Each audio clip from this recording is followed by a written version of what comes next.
Welcome back to Xylem learning. Shweta miss ആണേ. അപ്പൊ മക്കളെ, നിങ്ങൾ എല്ലാവരും കാണുന്ന പോലെ ഇന്ന് ഒരാളും കൂടെ നമ്മളെടുത്ത് വന്നിട്ടുണ്ട്. ആരാന്നറിയോ? നമ്മുടെ പൊന്നുകുട്ടിയാണേ.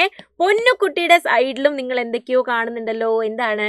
ഒരു മേശയും 3 കസാരയും 3 വാഴയിലയും ഒക്കെ ഉണ്ടല്ലേ. എന്തൊക്കെയാണ്? ഒരു ടേബിൾ ഉണ്ട്, 3 ചെയർ ഉണ്ട്, അതുപോലെ 3 വാഴയിലകളും ഉണ്ടല്ലേ നമ്മുടെ പൊന്നുകുട്ടിയുടെ സൈഡില്. പൊന്നുകുട്ടി എന്തിനു വന്നതാണെന്നറിയോ?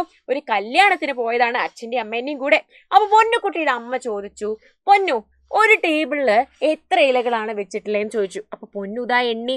അമ്മ 1 2 3 1 2 and 3.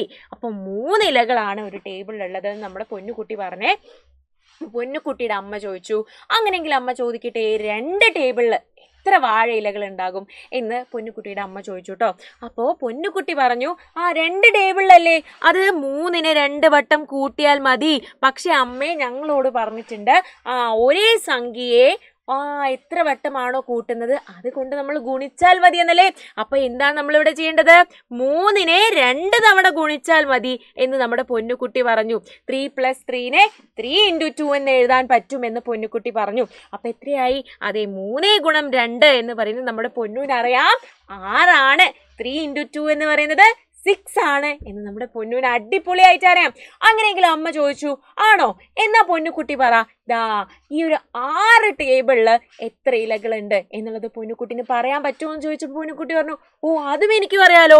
ഒരു ടേബിളിൽ 3 ഇലകളല്ലേ, അപ്പൊ 6 ടേബിളിൽ എത്ര ഉണ്ടാകും? 3നെ നമ്മൾ 6 തവണ കൂട്ടണം അല്ലേ. 3നെ 6 തവണ കൂട്ടുന്നതിന് പകരം നമുക്ക് എന്ത് ചെയ്താൽ മതി? 3നെ 6 കൊണ്ട് ഗുണിച്ചാൽ മതിയല്ലേ. യെസ്, 3 × 6 ചെയ്താൽ മതി. അപ്പോ 3 × 6 3 × 6 എന്ന് പറയുന്നതോ 18 ആണ് എന്ന് പൊന്നൂനറിയാം. അപ്പൊ 3 × 6 എന്ന് പറയുന്നത് 18 ആണ്. എനിക്കറിയാമല്ലോ എന്ന് പൊന്നു പറഞ്ഞു. പൊന്നൂടെ അമ്മയ്ക്ക് ഭയങ്കര സന്തോഷമായിട്ടോ. അപ്പൊ നമ്മളിനി അടുത്ത വീഡിയോയില് വീണ്ടും വരുന്നതായിരിക്കുമേ. അതുവരേക്കും ബൈ ബൈ.